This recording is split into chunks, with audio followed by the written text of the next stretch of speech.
return of struggle heroes at the Waterkloof Base. The Minister of Defence and Military Veterans, Angie, was there. She says government will continue to repatriate the remains of South African freedom fighters who died in exile. Now, on Wednesday, the minister oversaw the successful return of the mortal remains of 49 anti-apartheid activists. Their families were on hand to witness the historic moment at the Waterkloof Air Force Base as their loved ones returned from Zambia and Zimbabwe. Malungelo Booi reports.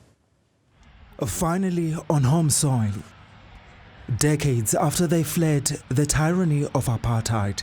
Sadly, these 49 freedom fighters didn't live to see the democracy they fought for. But on Wednesday, their mortal remains were repatriated from Zambia and Zimbabwe. The remains were received by their loved ones, some of whom have been waiting for their return since the 1990s. According to the government, this is the largest cohort of liberation fighters to be repatriated since the dawn of democracy. They include members of the ANC's Umkhonto weSizwe and the PAC's ABLA, whose deaths were registered between 1967 and 1989. Among them was Vernon Moodley, a former MK operative from the Luthuli detachment. Even when I went to Zambia to go to his grave, it was very, very emotional for me, because this was my younger brother's wish for him to bring his remains home. Also repatriated is composer Todd Motshekga, a pioneer of the popular drum magazine, who died in Zambia. My father never really felt at home outside his country, even though he was a very sociable, outgoing person. But the roots, the core of his creativity remained in South Africa. And he'd always wanted to come back. That has also been the dream of our family, for him to be returned. And so this is really a very important occasion for us.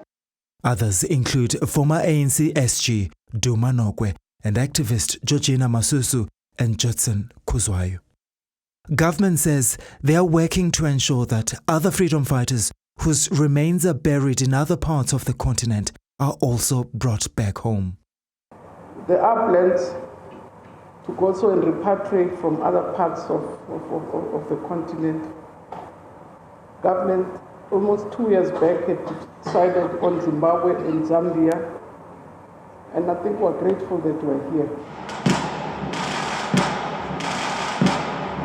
After their arrival, the 49 remains were transferred into coffins. Then they were draped in the flag of a free and democratic South Africa, a country they fought for but never got to experience. On Friday, President Cyril Ramaphosa will officiate the homecoming of these struggle activists at Freedom Park in a ceremony meant to pay tribute to their sacrifice for us all. For Newzroom Afrika on Channel 405, I'm Malungelo Booi in Johannesburg.